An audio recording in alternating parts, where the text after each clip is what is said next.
Hello guys நான் உங்கள் vs பேசுகிறேன். இன்றைக்கி நம்ம பார்க்க போகிற சீரிஸோட நேம் வந்து ஜேக் ஆஃப் ஆல் ட்ரேடுன்னு சொல்லக்கூடிய சீரிஸோடைய எபிசோட் 2 வந்து இன்றைக்கி நம்ம பார்க்க போகிறோம். அதனால நீங்கள் நம்ம சேனலுக்கு புதுசாக இருந்தீங்கன்னா உங்களால் முடிஞ்ச சாப்பிடுங்க நம்ம சேனலுக்கு சப்ஸ்கிரைப் பண்ணி சப்போர்ட் பண்ணுங்கள். அது மட்டும் இல்லாமல் அது கூட இருக்க பெலைக்கான ஆள் வச்சுக்கோங்க. அப்போ தான் நம்ம ஒரு அடுத்த வீடியோ எல்லாமே நோட்டீஸ் வரும். இந்த எபிசோடு வேறு லெவலாக இருக்க போது முடிஞ்சளவுக்கு ஸ்கிப் பண்ண நம்ம பொறுமையாக பாருங்கள். அதே மாதிரி சின்ன பசங்களும் பெரிய பசங்களும் உங்களுடைய வேலை எல்லாத்தையுமே முடிச்சுட்டு வந்துட்டு ரிலாக்ஸாக உட்காந்து பாருங்கள் பொறுமையாக. என்னுடைய பெஸ்ட்டு கொடுத்து உங்களுக்கு அழகாக பண்ணி போட்டிருக்கேன். அதனால பிடிச்சிருந்த பட்சத்தில் ஒரு தரம் மிஸ் பண்ணிடாமல் லைக் போட்டுருங்க. அதே மாதிரி அடுத்த எபிசோடு போடலாமான்றது கமெண்ட்டில் சொல்லுங்கள். சரி வாங்க நம்ம கதை உள்ள போகலாமா.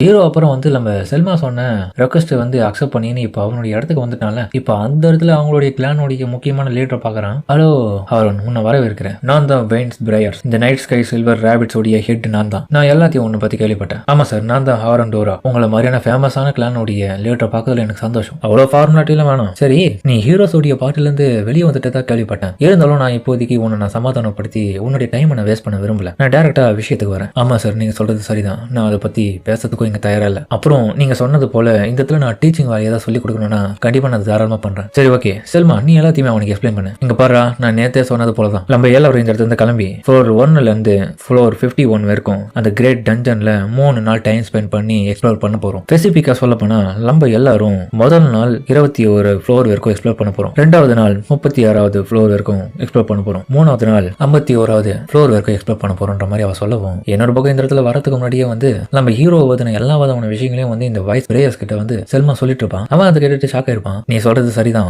ஆனாலும் ஹீரோஸ் பார்ட்டியை சேர்ந்தவங்க மிகப்பெரிய மேஜரான தப்பு பண்ணிட்டாங்க. இவனுடைய ஒர்த் என்னன்றது அவங்களுக்கு தெரியல. எனக்கு தெரிஞ்சு இவங்க அம்சத்தை பார்த்தா அவங்க ஹாரோன் எல்லாமே எல்லா விதமான வேலைகளும் தனியெல்லாம் பண்ணிட முடியும்னு ஒரு பலசாலியா இருக்கிற நினைப்புல இருக்காங்கன்னு நினைக்கிறேன். ஆமா சார், நீங்க சொல்றது உண்மைதான். சப்போர்ட் மேஜிக்கை பொறுத்த வரைக்கும் இவனுடைய லெவல் ரொம்ப நல்லா தான் இருக்கும். ஆனா அவங்கள பொறுத்த வரைக்கும் இவன் பண்ற எந்த விதமான மேஜிக்கா இருந்தாலும் அவங்க பெரிய லெவல் அதை அக்செப்ட் பண்ணிக்கல. பத்தாத்துக்கு இவனை ஒரு ஆளா கூட மதிக்கலாங்க. ஹாரோனுடைய சப்போர்ட் மேஜிக் எல்லாமே ஒரு ஆவரேஜான பவர்ஃபுல்லுக்கு லெவல் தான் இருந்தது. ஆனா அவனுடைய காஸ்டிங் ஸ்பீடு பாத்தீங்கன்னா ரொம்பவும் அபாரமா இருந்துச்சு. என்ன விடவும் கிட்டத்தட்ட 4 மடங்கு வேகமா அந்த இடத்துல காஸ்ட் பண்ணியிருந்தான். ஆனா அவனுடைய காஸ்டிங்ல அந்த எஃபெக்ட்ஸ் எல்லாமே ரொம்பவும் பலவீனமா தான் இருந்துச்சு. ஆனா அவன் ஒரே சமயத்துல எண்ணெயை காட்டிலும் மல்டிபிளான ஒரிஜினல் ஸ்பெல்ஸை அவன் கட்டாயமா பயன்படுத்தின அந்த இடத்துல. அந்த மாதிரி யாராலையுமே இந்த இடத்துல பண்ண முடியாது. மாஞ்சஸோடைய அடுத்த கட்ட மூவ்ஸ் எல்லாமே அவனால ப்ரெடிக்ட் பண்ண முடிஞ்சு அவனுடைய நண்பர்களுக்கு சொன்னாலும் அவங்க ஏத்துக்கல. அவங்க என்னதான் அதை கண்டுக்கலாலுமே அவனுடைய சப்போர்ட் மேஜிக்கை மட்டும் அவன் நிறுத்தல. எல்லா டைமும் கொடுத்துட்டே இருந்தான். எல்லாரோடைய ஸ்கில்ஸையும் அவன் என்சாக்மெண்ட் பண்ணான். ஆனா கடைசியில கிடைச்ச பதவி என்ன தெரியுமா? ஹீரோஸ் பார்ட்டிலேயே அவன் ரொம்பவும் வீக்கான ஒருத்தன். அதனாலதான் அவனை தூக்கி வேசிரி அடிச்சிட்டாங்க வெளியே. ஆனா எனக்கு இப்போ நம்பிக்கை இருக்கு.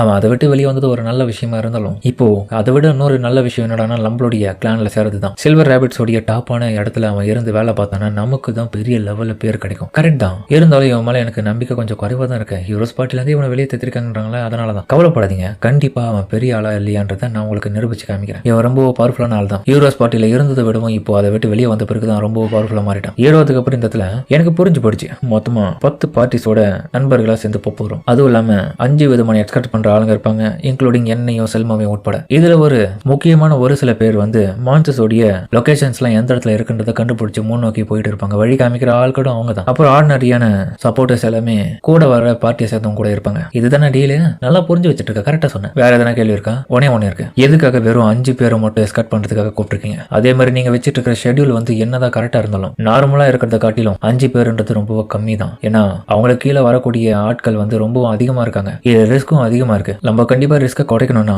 இதுல அதிகப்படியான ஏ ரேங்க் பார்ட்டியா சேர்ந்தவங்க சப்போர்ட்டர்ஸும் தேவைப்படுறாங்க. நீ சொல்றது சரிதான். ஆனா எங்களுடைய கோல் என்னன்னா அந்த 51வது ஃப்ளோர் வரைக்கும் நம்ம கூட இருக்கிற இந்த இடத்துல சேர்ந்த ஆட்கள் எல்லாத்தையுமே நம்ம அந்த இடத்துக்கு வரைக்கும் கூட்டின்னு போனோன்றதுதான். அதனால எக்ஸ்ட்ராவான ஆட்களை கூப்பிட்டா கண்டிப்பா அது எங்களுடைய முன்னேற்றத்துக்கு பாதிப்பா தான் கொடுக்கும். இருக்கிற இந்த பர்ஃபெக்டான சான்ஸ்லயே ரிஸ்க் அதிகமா இருந்தாலும் எக்ஸ்பீரியன்ஸ் அதிகமா எல்லாரும் எடுப்பாங்க. ஹீரோவும் மனசுக்குள்ளேயே யோசிக்கிறான், என்னதான் இவங்க வெளிப்படையா சொன்னாலும் உண்மை அது கிடையாது. இதுக்கு பின்னாடி முக்கியமான ஏதோ ஒரு விஷயம் இருக்கு. அதுக்காக தான் இவங்க இப்படி புஷ் பண்ணிட்டு இருக்காங்க. மேபி அது யாருக்கும் தெரியக்கூடாது தான் இவங்க கம்முன்னு இருக்காங்க. நான் ஒரு வெளியாளா இருக்கிறதுனால தான் என்கிட்ட சொல்லலை இவங்க. சரி ஓகேங்க, நான் ஹெல்ப் பண்றேன். அதுக்கப்புறம் அந்த வெயின்ஸ் பிரேயரும் நீ பண்ற உதவிக்கு ரொம்ப நன்றிடா. நீ கவலைப்படாத. இப்போதைக்கு நாங்க 2 கோல்டு உங்ககிட்ட அட்வான்ஸா கொடுக்குறோம். வேலையை முடிச்சிட்டுனா கண்டிப்பா 10 கோல்ட்ஸ் கிட்டியாச்சும் கொடுப்போம். என்னங்க சொல்றீங்க? அது ரொம்ப அதிகமா இருக்குமே. என்னுடைய ஒரு வருஷம் ரெண்டுக்கே தேவைப்படுற காசை எல்லாமே பூர்த்தி பண்ணிட்டு அது மிச்சமா இருக்குமே. பரவாயில்ல, அது என்னதான் ஐயா இருந்தாலும் நீ அதை எல்லாமே ஏத்துக்கோ. ஏன்னா நம்ம போகக்கூடிய வேலை எல்லாமே அந்த அளவுக்கு ஒருத்தான தான் நாளைக்கு பாப்போம் ஆரன் அப்படின்னு அவன் சொல்றதுல இவனே வைக்கப்பட்டுட்டு சரி ஓகே என் பெஸ்ட்டை கொடுப்பேன். அதுக்கப்புறம் ஹீரோ அங்க வந்து பார்க்க அந்த டஞ்சனுக்கு முன்னாடி பார்த்தா அந்த நைட் ஸ்கை சில்வர் ராபிட்ஸை சேர்ந்த நிறைய ஸ்டூடெண்ட்ஸ் தான் காத்துட்டு இருக்காங்க. ஹீரோவும் இன்னைக்கு தான் யோசிக்கிறான் இவங்களதான் நம்ம குரூப்பா பிரிச்சு இந்த இடத்த விட்டு கூட்டு போக வரணும் உள்ள. அப்புறம் பார்த்தா செல்மாவும் வந்துட்டான், அதே மாதிரி நம்ம சோபியாவும் வந்துட்டா. Good morning Haroon. சோபியா உனக்கு குட் மார்னிங். அதுக்கப்புறம் ஹீரோ அவளுடைய அவுட்ஃபிட்டை பார்க்க இன்னைக்கு அவுட்ஃபிட்ல ரொம்ப வித்தியாசமா இருக்காளே சோபியா, இன்னைக்கு நீ இந்த துணியில பார்க்க ரொம்ப அழகா இருக்க அப்படின்னு ஹீரோ சொல்லலாம். வைக்கப்படினு ரொம்ப தேங்க்ஸ் சொல்ல அக்கா காரி கடுப்பாவா சோபியா என்னடி பண்ணிட்டு இருக்க. டேய் ஆரோன்னு வந்த இடத்துல வேலையை பார்த்து விட்டுட்டு எதனா பொண்ணு கிட்ட தேவையில்லாத கதையை இந்த மாதிரி பேசி அவங்கள மயக்கணும்னு வச்சு அவனை நான் சும்மா விட மாட்டேன். உனக்கு யாரும் இதுல கேர்ள் ஃப்ரெண்ட் இருக்காங்களா இல்லையா? கேர்ள் ஃப்ரெண்டா? எனக்கு யாரும் இல்ல. ஆல்ரெடி நான் ஹீரோ பார்ட்டிலேயே இருந்தப்போ ஃபீமேல் மெம்பர்ஸ் எல்லாம் இருந்தாங்க. ஆனா அவங்களுக்கு என் மேல பெருசா இன்ட்ரெஸ்ட் எல்லாம் கிடையாது போயிடுவோம். நானும் அவங்க கிட்ட பெருசா அதை காமிச்சிக்கல. ஆனா அவங்க எனக்கு பிடிக்கும் தான். ஓ அப்படியா, இது நல்ல விஷயம் தான். இவ இது கேட்டு உடனே அப்ப நமக்கும் ஒரு வாய்ப்பு இருக்குன்னு சொல்லிட்டு சந்தோஷத்துல சரி ஓகே நீங்க ஒரே மேட்ச்ல தான் வாழ்ந்துருப்பீங்க, உங்களுக்கு எதுவும் அந்த அளவுக்கு தெரியாது. சோபியாவும் நீங்க இப்போ எங்க வாழ்ந்துட்டு இருக்கீங்க? இப்போதைக்கு நான் ஜஸ்ட் என்னுடைய தெரிஞ்ச ஒருத்தருடைய இடத்துல தான் தங்கியிருக்கேன். கூடிய சீக்கிரமே நான் ஒரு நல்ல பிளேஸா கண்டுபிடிக்கணும். இன்னும் இப்போ காக்கா காரி போலம்பரா. சோபியா எதுக்குப்பா இந்த கேள்வி எல்லாம் நீ அவங்ககிட்ட கேட்கற? அவங்கள இன்ட்ரெஸ்டா இருக்கேனே அவங்க கூட போய் விளையாட போறியா? அக்கா என்னக்கா பேசுற? அப்படிலாம் கிடையாது, சும்மா ஆர்வத்துல கேட்டேன். அதுக்கப்புறம் அவங்க 2 பேருக்குள்ள சண்டை முடிஞ்சிட்டு அக்காவும் சரி ஓகே வா போயிட்டு அறிமுகப்படுத்துறேன். ஆனா உண்மையா சொல்ல போனா ஃபர்ஸ்ட் அவங்கள பத்தின அறிமுகத்தை கொடுத்துட்டு உள்ளுக்குள்ள போறதுக்கு முன்னாடி அவங்களை ரிலாக்ஸ் பண்ணணும்ப்பா. நீ ஏன்டா இப்படி சொல்றேன்? ஏன்னா எல்லாரும் பேர் ரொம்ப டென்ஷன்ல இருக்க மாதிரி இருக்கு. சரிதான், அவங்க எல்லாரையுமே சமாதானப்படுத்துவோம் வா அருண். அப்புறம் சோபியா உனக்கான பார்ட்டி யாரும் அவங்க கூட போயிட்டு ஜாயின் பண்ணிரு, நான் கூப்பிடும் போது வான்ற மாதிரி சொல்லுவோம். அதுக்கப்புறம் பார்த்து எஸ்கார்ட் பண்றதுக்கு வந்து அந்த 5 பேர்ல இங்க 3 பேர் ரெடியா இருக்காங்க. இவங்க தான் நம்ம கூட வரப்போற எஸ்கார்ட் பண்ணக்கூடிய ஆட்கள் மத்தவங்களா. ஹீரோவும் அதுக்கப்புறம் மத்த செல்மாவும் அவங்க முன்னாடி அறிமுகப்படுத்துறேன். நான் நேற்று உங்ககிட்ட சொன்னது போல இவன் தான் ஹாரோன், இவன் தான் நமக்கு இன்னைக்கு உதவி பண்ண போறோம். இவன் ரொம்ப ஸ்ட்ராங்கானவன். செல்மாவே உன்னை சூஸ் பண்ணிருக்கானா கண்டிப்பா நான் உங்களை நம்ப வேண்டாம். ஆமாப்பா இவன் ரொம்ப நம்பிக்கையான ஆள் தான். ஏய் ஏன்டி இவங்க கிட்ட இப்படி பத்திலாம் என்கிட்ட சொல்லிட்டு இருக்க? சின்னதான் அவங்க ஜாலியா தானே பேசுறாங்க, இதுக்கெல்லாம் போயிட்டு என்ன எப்படி டென்ஷன் ஆகிறேன்? இங்க பாருங்க நான் தான் ஹாரோன், நான் ஃப்ரண்ட் லைன் அட்டாக்கர். உங்களை பார்த்ததுல ரொம்ப சந்தோஷம்.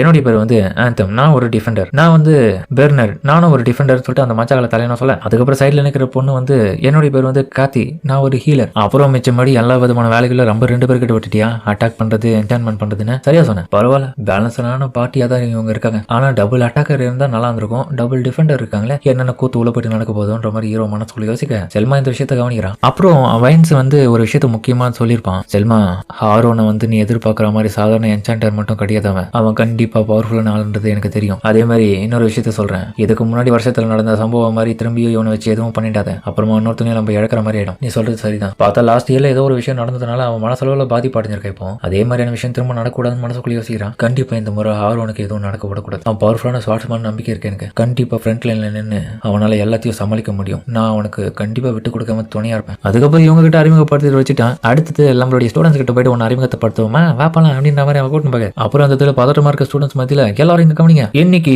உங்களுக்கான பெரிய ப்ராஜெக்ட் நடக்க போகுது. அதுதான் கிரேட் டஞ்சனோடைய 51வது ஃப்ளோர் வரைக்கும் எக்ஸ்ப்ளோர் பண்றது. இது கிட்டத்தட்ட 3 நாள் நடக்க போகுது. இதை பத்தின டீடைல்ஸ் எல்லாமே இதுக்கு முன்னாடியே நாங்க சொல்லிருப்போம். எல்லாரும் டென்ஷனை குறைச்சிருங்க. நீங்க எல்லாரும் பதட்டமா இருக்கீங்கன்னு தெரியுது. ஆனா உங்களுக்கு துணையா தான் இந்த இதுல ஒரு பவர்ஃபுல்லான ஆளை நான் வர வச்சிருக்கேன். அவரை நான் அறிமுகப்படுத்துறேன். இவரு தான் ஹாரோன் டோரா. இவர் கிட்டத்தட்ட இந்த டஞ்சனுக்குள்ள 94வது ஃப்ளோர் வரைக்கும் எக்ஸ்ப்ளோர் பண்ணிருக்காரு. ஹீரோவை பார்த்துட்டு வாய பழக்கிறான். ஏன்டி இந்த வேலை இவங்க கிட்ட சொல்லிட்டு என்ன பில்டப் பண்ணிட்டு இருக்க? பசங்க உன பக்கம் ஷாக் ஆகுறாங்கன்னு 94வது ஃப்ளோர் இருக்குமா? சரியா சொன்னீங்க. இவர் டஞ்சன்ல இவ்வளவு பெரிய இடத்த எக்ஸ்ப்ளோர் பண்ணதுனால இவர் சாதாரணமான ஆளுன்னு நினைச்சிடாதீங்க. உங்களுக்கு ஆல்ஃபா இன்னொரு விஷயமும் தெரியணும். இவர் தான் ஹீரோ பார்ட்டியில ஒரு மெம்பரா இருந்தவர். இவருக்கு இந்த கிரேட் டஞ்சனை பத்தி நிறைய விஷயம் தெரியும். என்னது ஹீரோ பார்ட்டியில இருந்தவரா சொல்லிட்டு எல்லாருமே ஹாப்பியா வராங்க. இதுக்கப்புறம் நமக்கு ஒன்னும் ஆகாத நம்பிக்கை தான். ஹீரோவோ ஏன்டி இப்படி போட்டு பார்த்து வச்சுட்டு இருக்க? கவலைப்படாதீங்க. இந்த 51வது ஃப்ளோர் அடையிற வரைக்கும் நமக்கு ஒன்னும் ஆகாம இவர் கூட இந்த பார்த்து பாருன்ற மாதிரி கோத்து விட்டுறான். சரி டஞ்சனுக்குள்ள போவோமா? அதுக்கப்புறம் வந்து ஹீரோவும் செல்மா எதுக்கடி இந்த மாதிரி தேவையில்லாத கதையெல்லாம் உருட்டி விட்டு அவங்கள சும்மா குதுகலத்துல ஆத்துற? உனக்கு கொஞ்சம் இது ஓவரா தெரியல? அவ்வளவு ஓவரெல்லாம் இல்லடா, உண்மையா தானே சொன்னேன். அப்பதான் பசங்களுக்கு இது கொஞ்சமாச்சு தைரியம் வரும்னு சொல்லிட்டு தான் சொன்னேன். உண்மையில நீ 94வது ஃப்ளோர் வரைக்கும் தான் அச்சீவ் பண்ணிருக்கேன். இப்போ கிடைச்சிருக்கிற இந்த ஜாப்லாம் உனக்கு ஒரு விஷயமே இல்லை. அதனால பசங்க எல்லாருமே ஃபோக்கஸ்டாகவும்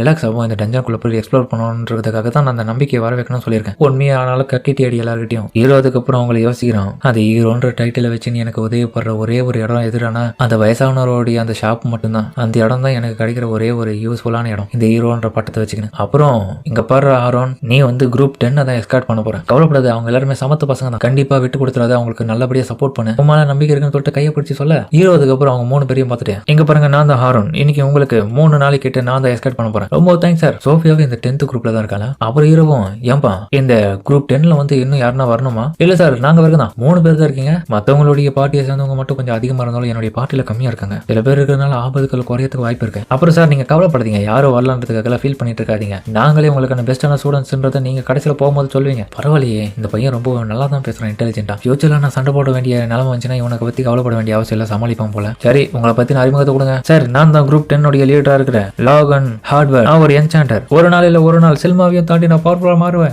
ஓவர் கான்பிடென்ட்டா இருக்கான் பாய்வான். அடுத்தது நான் தாங்க கார்லைன் இன்லாட், நான் ஒரு டிஃபெண்டர். ஏமா டிஃபெண்டர்னு சொல்ற உங்ககிட்ட எந்த விதமான ஆர்மரும் இல்லாம இருக்கேன். கிரேட் டஞ்சனுக்குள்ள போறோம்னா எதனா ஆர்மர் போட்டு வரணும்னு தெரியாது உனக்கு. சார் என்ன சார் கேக்குறீங்க இப்படிலாம்? நீங்க கூட கேப்பீங்க எதிர்பார்க்கறேன். நான் ஒரு டிஃபெண்டர், என்ன பொறுத்தவரைக்கும் எனக்கு ஒரு ஆர்மர் ஷீல்ட் எல்லாம் தேவையில்லை. அப்போ எனக்கு தெரிஞ்சு நீ டாஜ் பண்ணி தான் அந்த மான்சஸை பிளாக் பண்ண போற போல. சரியா சொன்னீங்க, அதை தான் பண்ணுவேன். எனக்கு மான்சஸை தொடறதுனாலே சுத்தமா பிடிக்காது, அதுங்கெல்லாம் கேவலமான கிரியேச்சர்ஸ். ஆனா அப்படி இருந்தாலும் நான் பல மான்சஸை கொல்லணும்னு ஆசைப்படுறேன். அந்த ஒரு நோக்கத்துக்காக தான் நான் இந்த டிஃபெண்டர் பொசிஷனை சூஸ் பண்ணேன். ஹீரோவும் இந்த டாஜிங் டைப் டிஃபெண்டர்ஸ் எல்லாமே ரொம்பவும் நல்லா தான் சண்டை போடுவாங்க. அட்டாக்ஸை பிளாக் பண்ண முடியாது, ஆனா அதுல இருந்து டாஜ் பண்றதுனால அந்த மான்சஸுக்கு அதுவே ரொம்பவும் சாதகமா மாறி அட்டாக்ஸ் அதுவே வாங்கிக்கும். அந்த அளவுக்கு ஸ்பீடா இருக்கணுமே. இருந்தாலும் இந்த மாதிரி இருந்தாலும் உனக்கு அதிகப்படியான எக்ஸ்பீரியன்ஸ் தேவைப்படுமே இந்த ஒரு நிலைமையில. அது யாருமே உங்ககிட்ட வான் பண்ணாங்க சார். இவங்க சொன்னது எல்லாமே வந்து இவ காதல வாங்காம தான் இப்படி வந்திருக்காங்க. திமுரு பிடிச்சவன் அங்கேயே பார்த்து இதுங்க ரெண்டுக்குள்ள சண்டை போட ஆரம்பிக்குதுங்க. சோபியா குறுகால போயிட்டு பஞ்சாயத்து பண்ணி நிறுத்துறா. இந்த பசங்க ஒரே தொல்லை தானப்பா. அதுக்கப்புறம் சோபியா தன்னை பத்தி அறிமுகத்தை கொடுக்க அவளுடைய அந்த சொல்ல கேட்ட உடனே ஹீரோக்கு புன்னகை வந்து பாருங்க. இவ ஒருத்தி மட்டும் தான் ரொம்ப ஒழுக்கமானவன், பண்பானவன், அன்பானவன், குழந்தையா இருக்கா. இவதான் எனக்கு தெரிஞ்ச நார்மலான ஸ்டூடெண்ட், ரொம்ப செல்ல பண்ணா இருக்கா. அதுக்கப்புறம் ஹீரோ டஞ்சனுக்குள்ள போன உடனே அந்த டிஃபெண்டர் பண்ணும் சார் எதுக்காக ஒரு ஹீரோடைய பாட்டு இருக்கவங்க எல்லாம் இந்த இடத்துல வந்து சேர்த்திருக்காங்க. எனக்கு செல்மா வந்து இந்த மாதிரியான ஒரு விஷயத்த சொன்னா, அதனாலதான் நான் இந்த இடத்துக்கு வந்தேன். உண்மையை சொல்ல போனா நான் இன்னும் ஹீரோ பார்ட்டியில கிடையாது, நான் எப்பயும் வெளியே வந்துட்டேன். எனக்கு வெளியே வந்துட்டீங்களா? எதுக்கு? ஹீரோ பார்ட்டியில போயிட்டு எல்லாரும் வீந்து சேரணும்னு ஆசைப்படுவாங்க. நீ என்னடா அதை வெளியே வந்துட்டு நான் அசால்ட்டா சொல்லிட்டு இருக்கீங்க. நீங்க பெரிய வேஸ்ட் ஃபெல்லோ, நீங்க ஒன்னுக்கு உதவாதவர் போல. இவளுக்கு உண்மையா சொன்னா என்னத்த சொல்லுவா தெரியல, அதனால தேவையில்லை, சொல்லவே தேவையில்லை. எங்க பாருங்க எதுக்கு நீங்க வெளியே வந்தீங்கன்னு சொல்லுங்க. யாருக்கு அதை பத்திலாம் கவலை இல்லை, அது என்னுடைய பிசினஸ். உன் கதை என்னவோ அதை மட்டும் பாரு. பேசாம அப்ப நான் கேள்விப்பட்டது உண்மையா இருக்குமோ? உங்களுக்கு இந்த இடத்துல சோஃபியாவையும் அவங்களுடைய அக்காவையும் நல்லா தெரியுமா? ஆமா, ஒருவேளை அவங்களுக்கு பிடிச்சதுனாலதான் நீங்க இந்த இடத்துல இருந்து ஹீரோஸ் பார்ட்டி விட்டு வந்துட்டீங்களா? தேவையில்லாத யோசிக்காதீ. சோஃபியா எனக்கு ஒரு உண்மையை சொல்லு, கரெக்டா இல்லையானு என்னது நீ தெரிஞ்சுக்கணும். நீ எப்ப பார்த்தாலும் ஒரு அமேசிங்கான ஆளு என்ன காப்பாத்தணும்னு சொல்லிட்டு புலம்பிட்டே இருப்பியா. அவர் இவர் தானா? ஆமா, என் உயிரை காப்பாத்தினவர் இவர் தான். இவர் ரொம்ப ஸ்ட்ராங்கானவர், ஹீரோ பார்ட்டில இருந்திருக்கன்னு சொன்னாரு. என் சிஸ்டரையும் ஆல்ரெடி இவருக்கு தெரியும். அப்படியா? அப்பனா நமக்கு பதட்டமே தேவையில்ல, போதுமா சோஃபியா போலாம். ஏன்னா ஹீரோ இந்த இடத்துல நம்ம கூட தான் இருக்காருன்ற மாதிரி அவங்க பேசிட்டு போகும்போது பார்த்தா திடீர்னு பின்னாடி பார்த்தா 2 உல்ஃப் மான்ஸ்டர்ஸ் வந்து இவங்க அட்டாக் பண்ணதுக்கு கொடூரத்தனமா வேகமா வந்துட்டு இருக்க. ஹீரோ உடனே அவங்க வரதை சென்ஸ் பண்ண உடனே தன்னுடைய ஸ்பெல் பவரை பயன்படுத்தி எர்த் மேஜிக் மூலியமா அட்டாக் பண்ணி கொன்னுறான். அதே இல்ல பசங்களுக்கு எதுவுமே இதெல்லாம் தெரியாது. ஹீரோ அசால்ட்டா பார்த்துட்டு கொண்டுட்டு வந்துட்டு இருக்கான். ஹீரோ கிட்ட இப்படியாப்பட்ட பவர்லாம் இருக்குது, அவனை போயிட்டு வீக்னு சொல்லிட்டு வெளியே தத்திட்டானுங்க. அதுக்கப்புறம் ஒரு வழியா பார்த்தா 20th ஃப்ளோருக்கு வந்துட்டாங்க. எப்படி ஃபைட் பண்ணணும், அதுக்கான எக்ஸ்பீரியன்ஸ் இவங்களுக்கு எப்படி கொடுக்கணும்ன்றதெல்லாம் நான் யோசிச்சுட்டு வந்துட்டு இருக்கேன். பாப்போம் என்னதான் மான்ஸ்டர் வருது, என்னத்தை இவங்களுக்கு கற்றுக் கொடுக்குறேன். ஆனாலும் பசங்களை சும்மா சொல்ல முடியாது, ஓரளவுக்கு நல்லாவே ஃபைட் பண்றாங்க கொலா பண்ணி. அதுக்கப்புறம் ஹீரோ வந்து ஒவ்வொரு ஸ்டூடெண்ட்ஸ் பத்தின நல்ல விஷயங்களை சொல்லிட்டு இருக்கான். எல்லாருமே பர்ஃபெக்டா இருக்கான்ற மாதிரி. அந்த லாகன்னு சொல்லக்கூடிய அந்த பையன் வந்து பர்ஃபெக்டா தன்னுடைய என்சான்மென்ட் மேஜிக் பண்றது மட்டும் இல்லாம இவங்களுக்கு நல்ல ஒரு ரிலேட்டட் வந்து நிறைய விஷயங்களை சொல்றான். ஆனா யாருமே அவன் சொல்றதை கவனிக்க மாட்டாங்க. அதுக்கப்புறம் இந்த பொண்ணு காமிக்க இந்த டிஃபெண்டர் பொண்ணு பார்த்து நல்லாவே டிஃபெண்ட் பண்ற ஓரளவுக்கு. இருந்தாலும் ஒரு சின்ன நைஃப்ஸை வச்சு சைட்ல வரதுல அட்டாக் பண்ணிட்டு இருக்கான். ஆல்சோ சோஃபியாவும் ரொம்ப இம்ப்ரெசிவானவ தான். ஆனா சில விஷயங்களை சொதப்புவா. அதனால இவங்களுக்கு இன்னும் நிறைய விஷயங்களை சொல்லி தரணும்ன்றது நல்லாவே எனக்கு தெரியுது. அதுக்கப்புறம் பார்த்து ஃபைனலா இந்த 20th ஃப்ளோர்ல வந்து பாஸ் மான்ஸ்டரை கொண்டுட்டாங்க. நம்ம பாஸ் மான்ஸ்டரை கொண்டாச்சு கிளம்பலாம் இந்த இடத்த விட்டு. அதுக்குள்ளே கொண்டுட்டுமான்னு சொல்லிட்டு ஷாக் ஆகுறாங்க. ஆக்சுவலி இது 21 ஃப்ளோர் தான். சரி ஓகேப்பா, எல்லாரும் இந்த இதுல இருந்து கிளம்பி உங்களுடைய கில்ட் கார்டு வாங்குறதுக்காக ரெஜிஸ்ட்ரேஷன் பண்ண கிளம்பலாம். எனக்கு வேலை முடிஞ்சுன்னு சொல்லிட்டு செல்மா சொல்ல, அதுக்கப்புறம் எல்லாரும் நல்லபடியா ரெஜிஸ்ட்ரேஷன் முடிச்சுட்டு கிளம்புறாங்க அந்த இடத்த விட்டு. போறதுக்கு முன்னாடி பார்த்தா உன்னோட பக்கம் செல்மாவும் நீ பண்ண உதவிக்கு நீங்க ரொம்பவும் நன்றிடா, ஃபர்ஸ்ட் டே முடிஞ்சிச்சு நல்லபடியா. ஆமா நல்லா தான் வேலை பார்த்தாங்க எல்லாரும். சரி நாளைக்கு பாப்போம். அதுக்கப்புறம் மறுநாள் காலையில ஹீரோ நியூஸ் பேப்பரை பார்க்க அதுல ஒரு விஷயம் போட்டுருக்கு பாருங்க, ஹீரோ பார்ட்டியை பத்தி. சாக்காயிடுவான். அடைச்சா இப்படி ஒரு விஷயம் நடக்கும் நான் கொஞ்சம் கூட எதிர்பார்க்கல. ஃப்ரண்ட் பேஜ்லயே ஆர்டிக்கல்ல ஹீரோஸ் பார்ட்டியை பத்தி தான் வந்திருக்கு. எப்படி அவங்களுக்கு ஒரு புதிய என்சான்ஜர் கிடைச்சாங்கன்னு. ஆனா இந்த இடத்துல அவங்க சொல்லக்கூடிய விஷயம் என்னடானா, நான் எப்படி ஹீரோஸ் பார்ட்டியை விட்டு வெளியே வந்தன்ற விஷயத்த மூடி மறைச்சிட்டாங்க மக்கள் மத்தியில. எதுக்கு இப்படி பண்றாங்கன்னு எனக்கு புரியல. ஆனா மனசுக்கு ரொம்ப கஷ்டமா தான் இருக்கு. எதை பத்தி கவலைப்பட்டு நான் என்ன பெருசா பண்ண போறேன், எனக்கு தான் அங்க இடத்துல வேலை இருக்கலாம், அதை பார்க்க போனோம் அப்படின்னு சொல்லிட்டு ஹீரோ அந்த இடத்துல கிளம்ப. அதுக்கப்புறம் ஹீரோ கிளம்பி போற வழியிலேயே பார்த்தா திடீர்னு அவனை கூப்பிடுறாங்க யாரும். ஹீரோ அதிர்ச்சியில இந்த வாய்ஸ் எங்கேயோ கேட்டோம்னு சொல்லிட்டு ஷாக் ஆயிட்டு திரும்ப பார்க்க அங்க பார்த்தா இவனுக்கு தெரிஞ்ச பொண்ணு வந்திருக்கா. லூனா நீங்க என்ன பண்ற? ரொம்ப நாள் கேச்சு பாக்குறோம்ல ஹாரோன். ஆமா, நான் ஹீரோஸ் பார்ட்டில இருக்கிறதுக்கு முன்னாடியில இருந்து இவளை எனக்கு நல்லாவே தெரியும். இவ என்னுடைய சைல்ட்ஹுட் ஃப்ரெண்டு மாதிரி. ஹீரோஸ் பார்ட்டில இருக்கவங்க என்கிட்ட கடுமையா நடந்துக்கனாலும் இவ ஒருத்தி மட்டும் தான் என்கிட்ட நல்லா நடந்துப்பான். நான் எப்போ ஹீரோ பார்ட்டியை விட்டு வெளியே வந்துட்டேனோ லூனாவும் அவளுடைய வீட்டுக்கு போயிட்டான். உனக்கு என்ன வேணும் லூனா? நீ திரும்ப நம்மளுடைய பார்ட்டில வந்து ஜாயின் பண்ணணும், உன்னுடைய சக்தி எனக்கு வேணும், நம்ம எல்லாரும் திரும்ப ஒன்னா சேர்ந்து சண்டை பண்ணணும்டா. இப்படி இவ கேட்பா நான் எதிர்பார்க்கல. லூனா என்னதான் என் மேல அக்கறைப்பட்டு இந்த விஷயத்தை கேட்டாலும் எங்க பாரு லூனா, நான் அந்த பார்ட்டி விட்டு வெளியே வந்துட்டேன். ஆனா பார்ட்டியில இருக்கவங்களுக்கு முக்கியமா அது தேவைன்னா அவங்களே வந்து கேட்கட்டும். அதே மாதிரி என்னைக்கான காலையில வந்து பேப்பரை நீ படிச்சு பார்த்தியா இல்லன்னு தெரியல, ஆர்டிகலா அதை விடு. ஆனா உண்மையிலே நானும் இங்க வந்து கேட்கறேன், நீ எங்களுடைய பார்ட்டில வந்து ஜாயின் பண்ணி திரும்ப நம்ம ஒன்னா சேர்ந்து சண்டை பண்ணணும். ஒன்ன மாதிரி பெஸ்ட் கொடுத்து பண்றதுக்கு யாருமே அங்க கிடையாது. இவ உண்மையிலே சீரியஸா தான் கேட்கறான்ற மாதிரி ஹீரோவே ஷாக்காம. லூனா நீ ஒரு விஷயத்தை புரிஞ்சுக்காம பேசிட்டு இருக்க. எனக்கு காலையில வந்து ஆர்டிகல்ல நீ படிச்சு பார்த்தியான்னு தெரியல, என்னால திரும்ப உங்களுடைய பார்ட்டில வந்து ஜாயின் பண்ண முடியாது. எனக்கு நீ நீங்க வந்து காலையில வந்து ஆர்டிகல் பத்தி என்ன பேசுறது தெரியாது, என்ன மன்னிச்சிரு. ஆனா நம்ம ப்ராமிஸ் பண்ணதை நீ மாத்திட்டியா? நம்ம ஒன்னா சேர்ந்து தானே அந்த கிரேட் டஞ்சனை கிளியர் பண்ணுவோம்னு சொல்லியிருந்தோம். எந்த விஷயத்தை கேட்ட உடனே ரொம்ப கடுப்பாயிடுவான், நீ ரொம்ப செல்ஃபிஷா இருக்கேன் இந்த விஷயத்துல. எங்க பாரு, நீ நானு ஒலிவியர் எல்லாமே சேர்ந்து ப்ராமிஸ் பண்ணதான். ஆனா ஆனா அந்த ப்ராமிஸை மீறினது ஒலிவியர். அவன் தான் என்ன வெளியே போக சொன்னான். அவங்ககிட்ட போயிட்டு நீ இந்த விஷயத்த பேசு. ஆனா நீ கொஞ்சம் மனசு வச்சா எந்த மனசு வச்சாலும் என்னால திரும்ப அந்த வந்து ஜாயின் பண்ண முடியாது. நீ இதெல்லாம் போயிட்டு அவங்ககிட்ட போய் பேசு, நான் போயிட்டு வரேன் அப்படின்னு சொல்லிட்டு ஹீரோ அந்த இடத்த விட்டு கிளம்ப அவன் போகும்போதே பழைய விஷயங்களை யோசிச்சு பார்த்துட்டு இருக்கான். இவங்க சின்ன வயசுலயே ப்ராமிஸ் பண்ணிருப்பாங்க 3 பேரும் ஒன்னா இருந்து. அந்த சின்ன வயசுல பண்ண அந்த ப்ராமிஸை கடைசியில ஒன்னா சேர்ந்து முடிக்க முடியாம போயிடுச்சு. கண்டிப்பா திரும்ப அந்த வாழ்க்கை கிடைக்காது, எல்லாம் முடிஞ்சு போச்சு அப்படின்னு ஹீரோ அந்த இடத்த விட்டு கிளம்ப அதோட இந்த எபிசோட் முடிக்கிறாங்க. சரிங்க, இந்த வீடியோ அப்படின்னு கமெண்ட் சொல்லுங்க. மறக்காம இந்த வீடியோ பிடிச்சிருந்தா லைக் போட்டு நம்ம சேனலுக்கு சப்ஸ்கிரைப் பண்ணி சப்போர்ட் பண்ணுங்க. சரிங்க, இதோட இந்த வீடியோ முடிச்சுமா.